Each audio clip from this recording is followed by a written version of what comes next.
इस परमार्थ मार्ग में चलने वाले पथिक की पहली सीढ़ी है कि अपनी वाणी पर अंकुश कर ले। वांग निरोधो योगस्य प्रथमम द्वारम, मौन का आश्रय ले लो। ज्यादा बोलने का अभ्यास ही नहीं होना चाहिए। बड़े अपराध बन जाते हैं, निंदा स्तुति बन जाती है, दोष दर्शन होने लगता है, वो साधक गिर जाता है। मौन का स्वभाव बनाना चाहिए। जड़ मौन यहां वृंदावन में ठीक नहीं। यहां हम राधा राधा बोलेंगे, प्रभु की चर्चा बोलेंगे, कोई प्रश्न करेगा तो जो शास्त्र सम्मत बात है उत्तर देंगे, नहीं तो मौन रहेंगे। प्रपंच की तरफ से पूर्ण मौन होना चाहिए। आपको पहली बार कोई खड़ा करके बात कर रहा है, समझ में आया कि इससे बात करना प्रभु को भूल जाना है, अगली बार से वो कहेगा राधे राधे, उत्तर नहीं देना। श्री हरिवंश, उत्तर नहीं देना। अंदर से श्री हरिवंश बोले, चल दिए। हमें किसी से क्या लेना देना। हम किसी का अहित नहीं करेंगे, अमंगल नहीं करेंगे, हम किसी पर दोष दर्शन नहीं करेंगे, पर हम अपनी वृत्ति को भगवदाकार करने आए हैं। ये नहीं कि कोई हमसे बोले तो हम बोलना जरूरी है, नहीं। कोई प्रश्न करे तो बोलना जरूरी नहीं। उपासक हो, आप कृपा करें तो बात कर ले, ना चाहे तो बिल्कुल आपके ऊपर कोई शासन नहीं कि आपको बात करना ही पड़ेगा, ऐसा सिद्धांत नहीं है। योगस्य प्रथमम द्वारम वांग निरोधो, सबसे पहली साधना है वाणी को रोक ले। बोलने से बहुत शक्ति नष्ट हो जाती है। जैसे हम भगवत चर्चा करें तो इससे शक्ति बढ़ती है, लेकिन प्रपंच की वार्ता करने से वाणी की शक्ति नष्ट हो जाती है। जब आपकी जबान अपवित्र हो गई तो नाम कैसे चलेगा? जब वाणी अपवित्र है तो आपके अंदर शास्त्री कैसे शब्दों का भाव आ पाएगा? नहीं आ पाएगा। महावाक्यार्थस्य विचारिताम, आप नहीं विचार करने की क्षमता वाले रहेंगे। यदि आपने व्यर्थ की बातें शुरू कर दी, अश्लील भाषण बोलते, गंदी भाषा बोलते, तो आप में कभी विचार शक्ति ही नहीं रह जाएगी कि आप शास्त्रों के, संतों के वाक्यों का मनन करने की सामर्थ्य रखें। खो देंगे सामर्थ्य। बहुत अमृत में वचन निकलते हैं मौन वाणी को पावन रखने वालों के, एकदम शहद में डूबे हुए वचन। इसलिए वाणी पर अंकुश कीजिए। जरूरत हो तो बोलिए, नहीं तो मौन। श्री जी का जस गाइए, नाम कीर्तन कीजिए, इसके अलावा मौन रहिए। इन नियम ले लीजिए। जब आए हो भगवत प्राप्ति के लिए तो काहे को बख्शो। इन इंद्रियों को सीधे अनुशासन में लीजिए ना। आपका स्वरूप इंद्रियां थोड़ी है, आप इनके संचालक हैं। आपकी सामर्थ्य से सामर्थ्यवान होकर आपको बांधे हुए हैं, आप इनको बांधिए। बहुत हो गई स्वतंत्रता इन दुष्टों की। माता देहूती जी भगवान कपिल जी से कहती, मैं ऊब गई इन दुष्ट इंद्रियों से भोगते हुए, नाथ अब वो उपाय बताइए जिनसे इन दुष्ट इंद्रियों के कब्जे से मैं बाहर निकलूं। माता देहूती जी, ये बहुत दुष्ट है। ये कुछ मिनट तो लगेगा, बहुत शांत है और भगवत स्वरूप में लगने वाली हैं, और एक क्षण में गिरा के ऐसे नरक में खड़ा कर देंगी जहां पश्चाताप ही होता है, हाथ कुछ नहीं लगता। योगस्य प्रथमम द्वारम वांग निरोधो, फिर अपरिग्रह। पहला द्वार है वाणी पर शासन कीजिए। हम वाणी गायन करेंगे, श्री जी के लीला चरित्र, नाम कीर्तन, इसके अलावा मौन। कई साधकों को यह स्पष्ट आज्ञा करी श्री जी की प्रेरणा से कि आप नहीं बोलोगे, तो उसका पालन करना चाहिए। जब सत्संग में आप सुन रहे हैं कि योगस्य प्रथमम द्वारम, तो आप अपनी वाणी को संयम में रखिए। किसी की मजाक, उपहास, किसी की चुगली, निंदा, ये सब बिल्कुल नहीं। अगर आप ये सब करते रहेंगे तो निरंतर नाम नहीं चलेगा। आप सत्संग का मनन नहीं कर पाएंगे। मनन करके आप अपने आराध्य देव में स्थित नहीं हो पाएंगे। जरूरी है मौन, जरूरी है, पर विचार मौन। ये धाम है, इसलिए हम जड़ मौन की बात नहीं करते, विचार मौन। और वो मौन ही किस काम का जो एक शब्द में हम बात कर लेते हैं, वो 5 मिनट लगाएं। जैसे कोई बात करनी, अब वो कुछ बोला, अब उसमें पूरी एकाग्रता पूरी शक्ति नहीं, सीधे बोल रहे, स्विच ऑफ कर दे, क्या चला गया। जड़ मौन के लिए फिर ना ऊ कुछ नहीं, ना लिखना ना पढ़ना ना कुछ, बिल्कुल बालवत परमहंस स्थिति, कोई प्रश्न नहीं, कोई उत्तर नहीं, एकदम जड़वत, जीते जी मृत, जीवन मुक्त होने के लिए। तो वो ये श्रीधाम वृंदावन है, यहां उचित नहीं, क्योंकि यहां राधा नाम स्वयं हरि रटते हैं, तो हमारी जबान की सार्थकता है, राधा नाम कीर्तन करें, वाणी जी का गायन, इसके अलावा मौन रहे। दूसरा, अपरिग्रह, उतना ही स्वीकार कीजिए जिससे आपकी जीवन यात्रा चलती है, इसके बाद नहीं। एक भी वस्तु एक्स्ट्रा आपके पास नहीं होनी चाहिए। क्यों होनी चाहिए? जब रोज का रोज श्री जी दे रही तो तुम्हें एकत्रित करने की जरूरत क्या है? आपको जो दिनचर्या में चाहिए बस उतना ही, इसके आगे नहीं। एक भी कंबल एक्स्ट्रा नहीं रखना होना चाहिए, एक भी वस्त्र नहीं एक्स्ट्रा नहीं होना चाहिए। जो हमारी दिनचर्या में आ रहे हैं कि 2 कॉपिन, 2 मार्किन, बनियान, स्वेटर, 1 कंबल या 2 कंबल, जिससे आपकी दिनचर्या कट रही, बस इसके अलावा आपके पास कुछ नहीं। आपकी जो दिनचर्या है, वो दिनचर्या जो प्रभु दिए हुए हैं शरीर पालन पोषण के लिए, शरीर के लिए उतनी आवश्यक है। अगर सही दिनचर्या करनी तो राइट टाइम पे आपका पहले कंबल हटना चाहिए। समय कंबल फेंक दिया दूर, अब अपनी दिनचर्या में लग जाओ। काहे को शरीर को इतना दुलार करके बबुआ बनाए हुए हो, कान के कंटूप ऐसे बांधे, मुंह में ऐसे बांधे, ऐसे क्या होना है इसको? ये जड़ शरीर है, जितना प्यार करोगे उतना ही परेशान करेगा ये। हाँ, इसको ज्यादा नहीं, आहार दे दिया, संयम नियम से स्नान ध्यान पूजा पाठ, हर समय भगवत चिंतन, ये जड़ है, अभ्यास है। यहां कौन बांधता है कुछ? 12 महीना झेलता है नहीं मस्तक का, ये सब कौन बांधता है? ऐसे अभ्यास, चलो इतने कमजोर अभ्यास के हैं तो जितना उचित वस्त्र उतना पहन लिया। अब ये नहीं कि सोमवार को हरा, मंगल को नीला और बृहस्पति को पीला, और अलग अलग दिन के अलग अलग स्वेटर, अलग अलग दिन के अलग अलग। भैया ये विलासिता नहीं। भगवत प्राप्ति करनी तो एक स्वेटर में 10-5 साल तो कट ही जाएंगे, दूसरा हम क्यों लें? एक जीपर मिल गया, उससे शरीर ढक लिया, 10-5 साल चलेगा, 2-3 महीने पहनने को होता है। हर साल नया तो भाई हमें क्या कार, हमें कहीं जाना है क्या पार्टी में? हमारी यही पार्टी, बाबा जी की पार्टी, भगवत मार्ग के पथिक है। उचित उचित बिल्कुल नहीं से बहुत, वो इसको दुलार करने का मतलब है अपना पतन करना। सच्ची मान लीजिए, इसका पतन करना। वयोवृद्ध है, रोगी शरीर, वो अलग बात है, थोड़ा तो आनंद लीजिए प्रकृति का वार सहने का।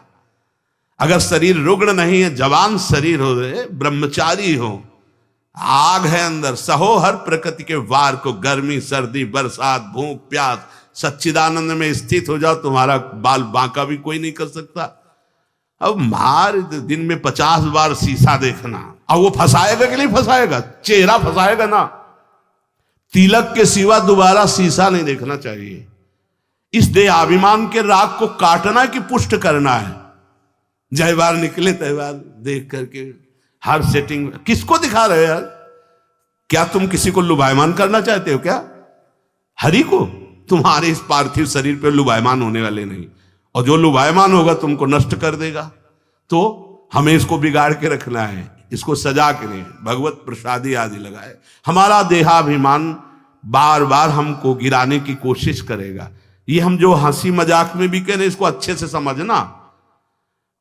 ये जो 2 प्रकार की पद्धति रखी गई है कि आप मुंडन करवा के रखिए क्योंकि आपके बालों से शोभा बढ़ेगी, और आप बाल रखा के रखिए क्योंकि आपकी शोभा बिगड़नी चाहिए। रज लगा के रखिए कि आपको ही आपके शरीर में राग ना रह जाए। बात यहां किसी के दिखाने के लिए नहीं है, आपके शरीर में आपको राग ना रह जाए।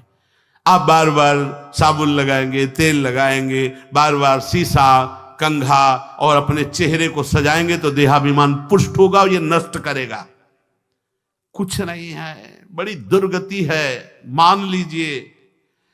इसका अंतिम परिणाम आग में जलना, चाहे जितने चिकने कर लो गाल, चाहे जितने लाल कर लो, मरना है, पक्की बात समझो। तो जीते जी अमरत्व क्यों नहीं प्राप्त करते? अरे ऐसा रूप प्राप्त करो जिसमें गाल लाल ही रहते हैं, लालिमा लगानी नहीं पड़ती। श्री जी की दासी लक्ष्मी कोटि विलक्षण लक्षण लसल लीला किशोरी सतई, करोड़ों लक्ष्मी आश्चर्यचकित हो जाए ऐसा रूप श्री राधा दासियों का है। गीध देह तज धरि हरि रूपा, गीध ने शरीर त्यागा, हरि रूप होकर धाम जा रहा है। बाहरी लाली लगाने से थोड़ी हरि मिल जाएंगे, बाहरी श्रृंगार से थोड़ी हरि मिल जाएंगे। प्रार्थना मान लीजिए कुछ दिन का है, धोखे में मत फंसिए। ये धोखा है। खेत में रक्षा करने वाले एक धोखा टांगते हैं, पैंट शर्ट टोपी लगा के, वहां कोई नहीं होता, लेकिन पशु धोखे में हो जाते हैं। ये धोखा है। अगर पशुवत बुद्धि रखोगे तो ये धोखा तुम्हें पूरे जीवन, पूरा का पूरा जीवन नष्ट कर देगा। इसी धोखे से निकलने के लिए हमें अवसर मिला है। योगस्य प्रथमम द्वारम वांग निरोधो अपरिग्रह, वाणी से मौन रही और जितनी आवश्यकता है उतना वस्त्र लीजिए। एक संत भगवान आए थे, एक मार्किन से बांधे हुए थे, साल उड़ाया तो बोले आपकी आज्ञा इसलिए ओढ़ लेते हैं। तो हम कहा किसी बाहर निकल के किसी को दे देना, हमारी श्री जी की प्रसादी, इसलिए हमारी प्रसन्नता के लिए। तो उनका ओढ़ लेते हैं, पर महाराज हम रहते ऐसे ही हैं। हम कहा धन्य है, नौजवान हो, बहुत सुंदर है। तो हम कहा आप बाहर जब निकलना किसी को देखना ऐसे आवश्यक है तो आप दे देना। तो बड़े प्रसन्न हुए, आदर करके उन पर हृदय में आदर हुआ उनका, नहीं मुझे नहीं चाहिए, मैं तो जैसी रहनी से रहता हूं। हमने घटिया घाट है एक फर्रुखाबाद फतेहगढ़ की तरफ, वहां रुके हुए थे। एक महात्मा को देखा, वयोवृद्ध थे, एक पतली मार्किन, माघ महीना, ये कौन सा माघ चल रहा है, यही तो चल रहा है, मकर संक्रांति का अवसर। तो वहां रामनगरिया लगती है 1 महीने के लिए। जैसे प्रयाग में कुंभी और कुंभ में लगता है, तो गंगा किनारे हर साल मकर संक्रांति में हजारों लोग 1 महीना वास करते हैं, रोज गंगा स्नान त्रिकाल करते हैं। उन महात्मा जी के समीप रात्रि में गए तो शरीर कांप रहा था और मंत्राकार वृत्ति, एक झोपड़ी में बैठे हुए थे। बड़ी लज्जा लगी हमें अपने ऊपर कि हमारा जवान शरीर है, 30-35 वर्ष पहले की बात, और हम 1 मार्किन पहने, 1 मार्किन ओढ़े, ये तो केवल 1 मार्किन पे है, तो हमारा क्या कर्तव्य बनता है, हमको ये भी फेंक देना चाहिए। ये वयोवृद्ध हैं और मौन है। तो उनसे प्रार्थना की कि यहां आश्रम से एक कंबल ले आए, आपका शरीर कांप रहा है। ऐसे मुस्कुरा के कहा नहीं। तो चोट पे चोट लग रही थी कि धिक्कार हमारे जीवन को, ये वयोवृद्ध होकर इतना तितिक्षापूर्ण जीवन, और हम जवान होकर के इसको सह नहीं पा रहे। आप सच्ची मानना, जो तितिक्षापूर्ण है बहुत जल्दी भगवत साक्षात्कार होता है। भगवान आदेश करते तास तितिक्षस्व भारत। आज हम केवल शरीर दुलार में अपने समय को नष्ट करते हैं, शरीर पोषण में।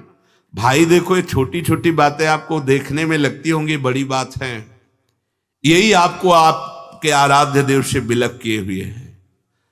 महीना भर आप केवल ऐसे आहार करके देखिए कि जिसे तुम्हारा मन कहता अच्छा उसको हटा दीजिए।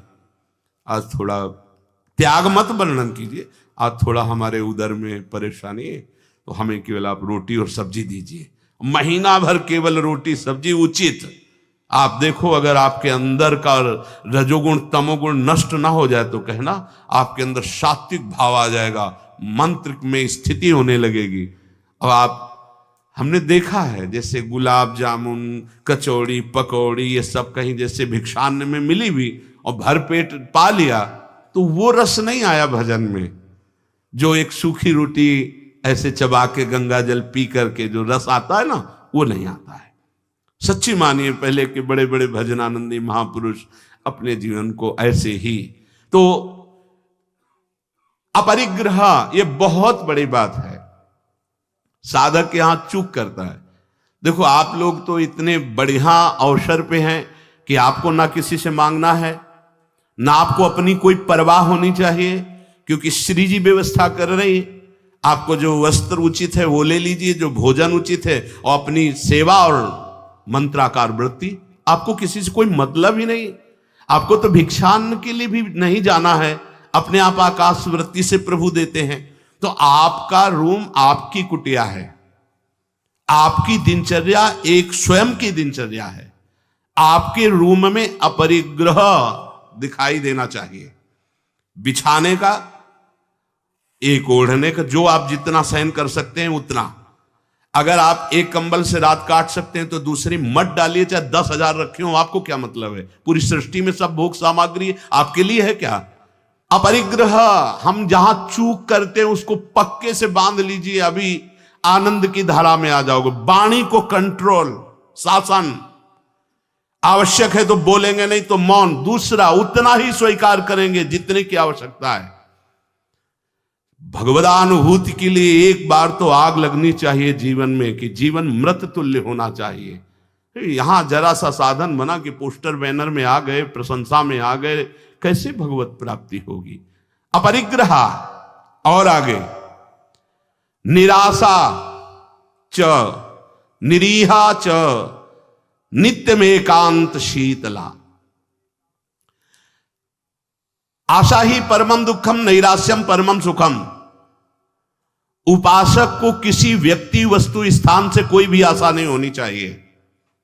हाथ जोड़ के तुम्हारे कमरे में पहुंचा दिया जाएगा तुम्हें जो आवश्यक है। तुमको आके रजिस्टर में लिखने की जरूरत नहीं, तुम्हें मांगने की जरूरत नहीं है। तुम निष्ठापूर्वक ध्यान दे करके देखिए, ये देखा गया है जीवन में, जिस समय जो आवश्यकता होती है हाथ जोड़कर वो आता है। कौन? जिसकी शरण में हो। समझ नहीं पाते और कहता है ये वस्तु ले लो, तो आश्चर्य होता है कि ये बात कैसे कोई जान गया कि मुझे आवश्यकता थी, मेरे शरीर को आवश्यकता थी। जितनी जो आवश्यकता उतना। इसके बाद आशा ही नहीं, निराशा हमारा परम पद में पहुंचाने वाला मार्ग है। आशा ही परमम दुखम, नैराश्यम परमम सुखम। किसी व्यक्ति से, किसी वस्तु की आशा बिल्कुल नहीं होनी चाहिए। तब लग जोगी जगत गुरु, जब लग रहा है निराश, जब आशा मन में भई जग गुरु जोगी दास। आशा नहीं होनी चाहिए। आशा एक ही बात की होनी चाहिए, कब किशोरी जो मिलेंगी। आशा से दास्यम वृषभानु जायास, तीरे समध्यास जब भानु जाया। कब मैं अपने स्वरूप में स्थित होऊंगा, इसके अलावा कोई आशा नहीं। शरीर की आवश्यकता है। मान लो यहां सुविधा है कि भाई आप यहां से ले लीजिए, तो आप ले लीजिए, नहीं तो किसी से मांगने की जरूरत नहीं। कभी तो ऐसे रहना सीखो ना कि कोई आशा नहीं, कोई इच्छा नहीं, और आप हृदय की बात जानते हो। आप देखना, आपको जो शरीर की जरूरत हो आप देखते रहना, देते रहना। बिल्कुल बिल्कुल वो एक एक कदम पर देखते हैं। जो अव्यवस्थित, तो हमने देखा है एक एक कदम पर व्यवस्था। आपको अपने स्वामी पे विश्वास होना चाहिए, आशा किसी से नहीं। आशा एक राम जी से दूजी आशा छोड़ दे, नाता एक राम जी से दूजो नाता तोड़ दे। यहां संसार आशा में ही तो दुख को प्राप्त हो रहा है। पिंगला वैश्या को भगवान दत्तात्रेय जी ने गुरु माना, क्योंकि उसने आशा का त्याग कर दी। आशा नहीं। अब मैं पुरुषों से आशा करती थी, अब परम पुरुष से आशा करूंगी, अपने आत्मस्वरूप से। अब किसी की जरूरत नहीं, मैं किसी से रमण की आशा नहीं करूंगी, एकमात्र अपने आत्मस्वरूप। उसी समय उसको गुरु मान लिया। पहला, वाणी का मौन, उचित बोलो। दूसरा, सामान उतनी रखो जितनी आवश्यकता हो। तीसरा, किसी से आशा मत रखो। चौथा, निरीह, किसी भी तरह की लोक परलोक की कोई कामना नहीं। बड़ा आनंद। अभी देखो, जीवन मुक्त हो जाओगे। किसी से लोक की कोई आवश्यकता नहीं, लोक वस्तु की, और निरीह, कोई कामना नहीं। कितना हृदय अभी आनंदित हो जाएगा, प्रसन्न हो जाएगा। जैसे पीछे कहा कि अंतर्मुख होकर, निष्काम होकर जो भजन होता है उसमें मन प्रसन्न हो जाता है। उसी अखंड प्रसन्नता में परमात्मा साक्षात्कार होता है। निरीह, कोई इच्छा नहीं। आज क्या पाएंगे? कोई इच्छा ही नहीं आनी चाहिए। कुछ स्पेशल प्रार्थना होती, कुछ स्पेशल तो राधा नाम है, राधा रूप है, वो आप दे सकते हो तो दे दीजिए, नहीं वो तो नहीं, तो फिर और स्पेशल क्या हो सकता है? ये तो सब पार है संसार के। ये साधक, उपासक, चाहे गृहस्थ हो चाहे विरक्त, एक निष्ठा होनी चाहिए, एक निष्ठा। एक नए साधक को हमने देखा कि कपड़ा ऊपर से पड़ा था और गमछा पेट में बंधा था। जब प्रसाद पाने के लिए बैठे, किसी जगह हम रहते थे, वो आए थे मंडली से, तो हम संतों पर बहुत सूक्ष्म दृष्टि, उनके व्यवहार, उनके आचरण से, क्योंकि सब कुछ सीखने को मिलता है, तो देखा कि खींच के पेट में गमछे से गांठ बंधी थी जब वो प्रसाद को बैठे, और पहले नहीं बंधी थी। तो उनके नजदीक गए और कहा, महाराज जी इसका क्या रहस्य, आप गमछा बांधे? बोले साधन में एक उचित आहार चाहिए, तो मुझे पता चल जाता है जहां थोड़ा पाया तो इतने में हम इतनी गमछा वो नाप का, उसमें 3 गांठ, तो उतना नित्य। बोले कभी ज्यादा आहार नहीं, यद्यपि ये प्रथम साधना के लिए ऐसा है, नहीं तो एक सामने से आहार का निश्चय किया जाता है, इतना आहार, फिर चाहे कितना अमृत हो उसके ऊपर नहीं होना चाहिए। साधु को बार बार नहीं लेना चाहिए।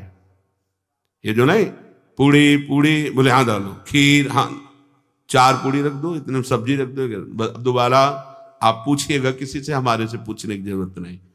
ऐसी दिनचर्या नहीं, गरम गरम भैया, गरम और नरम दोनों से मतलब नहीं है। महापुरुषों ने देखो, एक बार उड़िया बाबा प्रसाद पवा रहे थे स्वयं खड़े होके, तो 2 प्रकार की पूड़ी बनवाई थी, एक पतली और पकी हुई, और एक मोटी लंबी कच्ची। पकी हुई नीचे रख दिया और कच्ची वाली ऊपर रख दिया, और आप खड़े हो गए ऐसे, सब नवीन साधक ऐसे पार।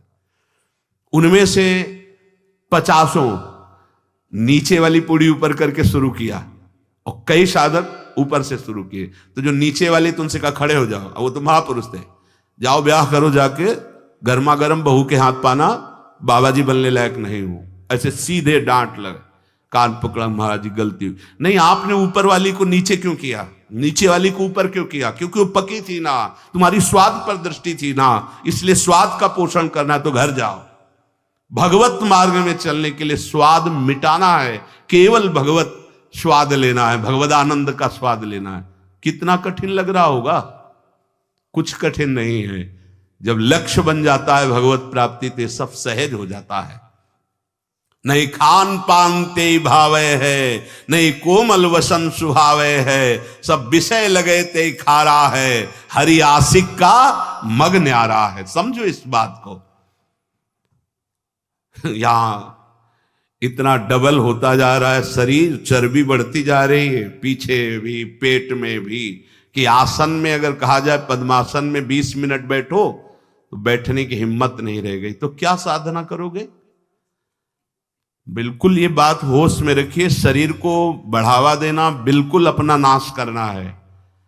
उचित आहार ऐसा कि पाने के बाद तुरंत आसन में 1 घंटे बैठना पड़े तो आपको कोई परेशानी न हो। मान लीजिए आप उदर नहीं है, आप प्राण नहीं है, आप रसेंद्री नहीं है, आप मन नहीं है, उचित आहार दीजिए, रात दिन भजन में लगी, अभी सात्विक भाव आ जाएगा। सात्विक भाव नहीं आ रहा।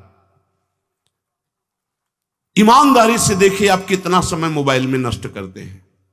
जिनके पास मोबाइल है, ईमानदारी से देखिए आप कहीं अंतर्मुख अध्यात्म की वृत्ति से युक्त हो पाएंगे? आप रजोगुणी भोजन करते हैं, आप टच वाला मोबाइल रखते हैं, आप अधिक समय उसमें, भले आप इधर उधर, क्या समय नष्ट कर रहे हो। एक एक सेकंड इतना है। जब कोई जरा सी व्यर्थ की बात करता है तो चिड़चिड़ाहट पैदा होती कि ये तुम अपना समय नष्ट कर रहे हो, समय नष्ट कर। अरे जितने सेकंड में हम राधा राधा बोलते उतने में तुमने व्यर्थ बात सुना दी, व्यर्थ बात। चलो गृहस्थ आश्रम में व्यापार नौकरी आदमी तो उसको बेचारे को व्यवस्था है, लेकिन आप भगवत मार्ग के पथिक है। आपका बिल्कुल एक एक मिनट बड़ा कीमती है, एक एक मिनट जगत मंगल के लिए है। हम 1 मिनट में 10 बार 20 बार नाम लेंगे और वो नाम जगत को देंगे कि जगत का मंगल हो, तो हमारी साधुता सुरक्षित हो गई। निरीह इच्छा रहित और नित्य में एकांतशीलता, नित्य एकांत में शांत भाव से, शीतल भाव से। एकांत बहुत खतरनाक है नवीन उपासक के लिए, यह अनुभव की बात है। जहां आप अपने कमरे में जाएं तो समाज से ज्यादा सावधान हो जाएं। पक्की बात कह रहा हूं। समाज में तो बहुत शालीन गंभीर स्वभाव अपने को रखना ही पड़ेगा, क्योंकि हजारों की दृष्टि है। एकांत में किसी की दृष्टि नहीं है, उसकी दृष्टि है जिसके लिए आप बाबा जी बने हो या जिसके लिए आप भगत बने हो। अब एकांत आपका कहां जा रहा है वो खुद देख रहा है।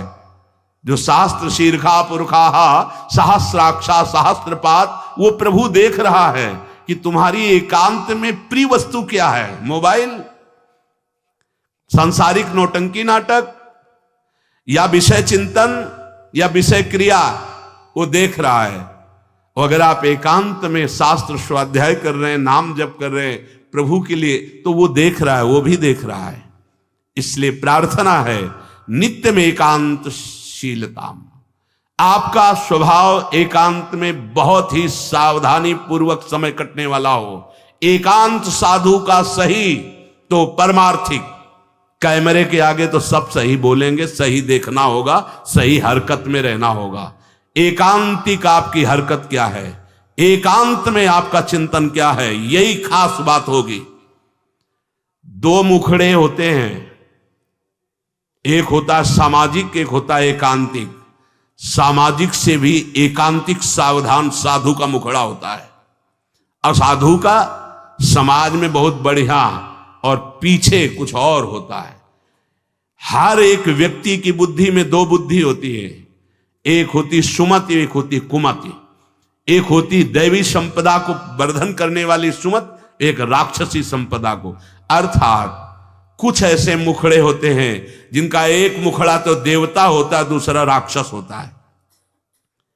अगर एकांत में तुम्हारा चिंतन, तुम्हारा आचरण, तुम्हारा विचार, तुम्हारी क्रियाएं कुमति के द्वारा हो रही हैं, तो सामने देवता बनोगे और पीछे राक्षस बनोगे। ये दुमुही चाल भगवत प्राप्ति के लिए बहुत बाधक बात है। जो तुम्हारा एकांत वही समाज, जो समाज वही एकांत। हम इष्ट और गुरुदेव के सीसी कैमरे में हर समय रहते हैं। हमारा इष्ट और गुरुदेव हर समय मुझे देख रहा है। दरवाजा बंद करने पर हम एकांत नहीं हो गए, वो गुरुदेव की दृष्टि है, हमारे आराध्य देव की दृष्टि। हमें पहले सोचना चाहिए, कुछ करने के पहले, कुछ देखने के पहले, कुछ सोचने के पहले, कि अंतर और बाहर दोनों जगह मेरे गुरुदेव सुन रहे हैं, देख रहे हैं, मेरे आराध्य देव सुन रहे हैं, देख रहे हैं। इसलिए नित्य में एकांतशीलता।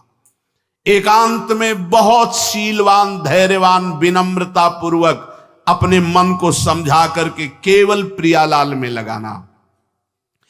एकांत स्थितिरिंद्रियो परमणे हेतुर्दमश्चेतसः संरोधे कर्णम समेनो विलयम यायादहम वासना।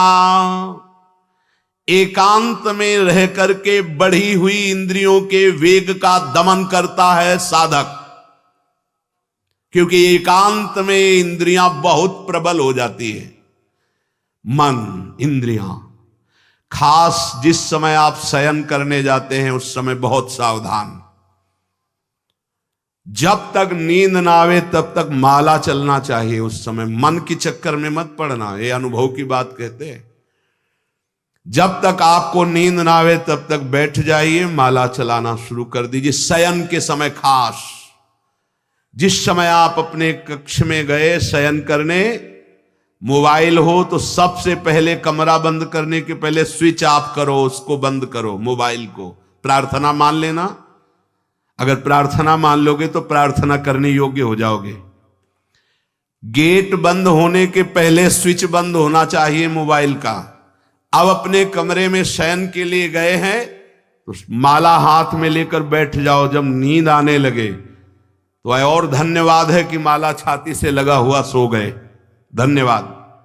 अगर ऐसा नहीं है तो नींद आ गई है तो माला विराजमान किया, बिल्कुल नींद में जा रहे हैं, अब चले गए।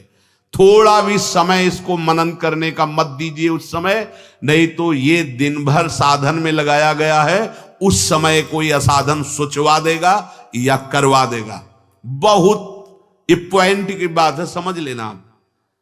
ये देखा गया है हृदय में, उसी बात को कहा गया जब साधन काल में देखा गया है, हृदय में देखा गया कि फिर मन उस समय मतवाला होता है कि अब तो पूरे दिन हम साधन ही तो की, तो 5 मिनट की मुझे छूट दे दो। लेकिन नहीं, उस समय कठोरता पूर्वक इसको साधन में और जब नींद आ गई तो शयन करो, जब उठे तो फिर वैसी दिनचर्या प्रारंभ कर दी।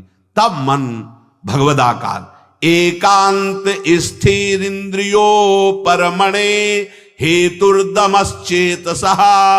एकांत में साधक अपनी इंद्रियों का दमन करे, बढ़ावा ना दे। देखो क्या साधन है। पहले दर्शन होते थे संत भगत भागवत जन, अब भी कुछ महापुरुष भी होंगे कि यहां ठाकुर जी की छवि या गुरु जी की छवि, यहां से स्मार्ट मोबाइल लगा रहता है, छाती में स्मार्ट मोबाइल। ये भैया ठीक है, व्यवहार काल के लिए यदि तुम्हारी कोई आवश्यकता हो, तुम बहुत व्यवहार में, तो हम नहीं। अच्छा बताओ आपको क्या जरूरत है? राष्ट्रपति से बात करनी है क्या आपको? किस विधान में आपको कपड़ा बेचना है, अनाज बेचना है? आपको काम क्या है?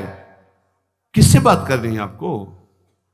जिनकी विशेष व्यवहारिक कोई सेवा गुरुजनों से मिली, वो तो बात उतनी ही केवल जितनी मिली है। नहीं, आप बताओ, हम भगवत प्राप्ति के मार्ग के साधकों के लिए मोबाइल भगवान की क्या आवश्यकता है? कितनी आवश्यकता है? क्यों आवश्यकता है?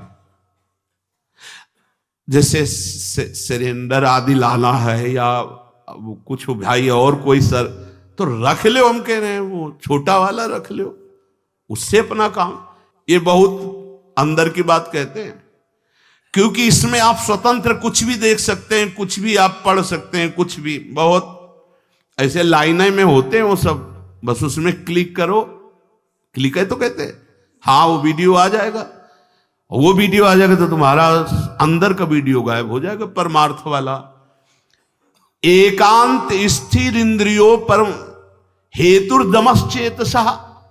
दमन कर दो इंद्रियों का। ये कहां सीखोगे, कब सीखोगे, किस देश में सीखोगे, यदि धाम में रहकर इंद्रियों का दमन करना ना आया?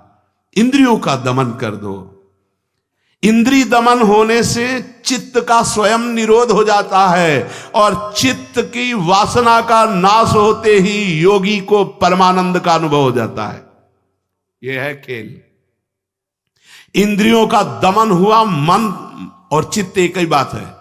चित्त का निर्वासनिक होना, ब्रह्मानंद का स्फुरित हो जाना, भगवदानंद का स्फुरित हो जाना, और फिर स्फुरित होकर अविचल भाव में स्थित हो जाना। यही जीवन मुक्त अवस्था मुनि की होती है, महात्मा की होती है। साधक सिद्ध अवस्था को प्राप्त हो जाता है।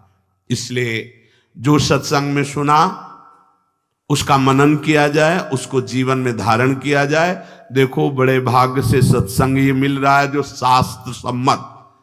मन का और आसक्त संसार में हो जाना, मन का भंजन होकर परमात्मा प्राप्ति के लिए चलना, ये तो बहुत ही कठिन। आप सुन रहे हो, हम बड़े कृपा पात्र हैं जो आप सुन रहे हो।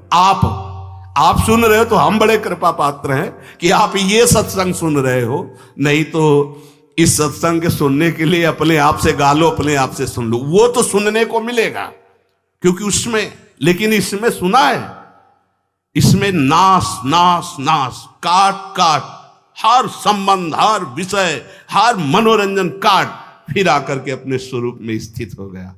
हम आपके ऋणी हैं जो आप ये सत्संग सुन रहे हैं, और अगर इस सत्संग को सुनकर मनन करके आप जीवन में धारण कर लेंगे तो सच्ची मानिएगा इसी जन्म में भगवत प्राप्ति हो जाएगी, जो अत्यंत कठिन है। नहीं तो विषय रस बढ़ाने वाला, संसार पे सत्यत्व बुद्धि करने वाला, नाना प्रकार के भोगों की प्राप्ति का उपाय बताने वाला, ये तो बात मिल सकती है, ये प्रवचन मिल सकता है, लेकिन समस्त संशयों को छिन्न भिन्न करके परमात्मा स्थित करने, ये तो जब द्रवहि दीन दयालु राघव तो साधु संगति पाइए। इसलिए लाभ ले लीजिए। ये हम कह रहे हैं इसलिए नहीं, ये बहुत बड़ा संयोग बना है प्रभु का। जैसे आंधी कभी कभी आती है, ऐसे ही हरि की अनुग्रह रूपी आंधी चल गई है। अगर इस आंधी में उड़ गए तो प्रभु के पास पहुंच जाओगे, और नहीं तो आगे कलयुग की आंधी ऐसी आ रही है जो काली आंधी है, जिसमें मार्ग ही नहीं दिखाई देगा कि सतमार्ग किसे कहते हैं। जीवन का लाभ ले लीजिए। अपनी इंद्रियों को ज्यादा बहिर्मुख मत कीजिए, नाम जप कीजिए, भगवद आश्रित रहिए। जो सुनिए तो मनन कीजिए, ना पकड़ पाए तो बार बार सुनिए। आजकल तो सुविधा है कि आप इसे 1000 बार सुन सकते हैं। बार बार सुनिए, ये जरूर सुनिए, क्योंकि ये तुम्हारे मन का नाश करेगा जो वासनामय है, तुम्हारी इंद्रियों का दमन करेगा। इंद्रिय और मन को बढ़ावा देने वाला कुसंग होता, सत्संग नहीं। सत्संग तो वही होता है जो सत्य में स्थित कर दे। बड़े भाग पाइप सत्संगा तो बिना प्रयास होई भो भंगा। नाम न छूटने पावे, बस नाम चलता रहेगा तो सब ठीक हो जाएगा। जैसे भी बने, उठते बैठते चलते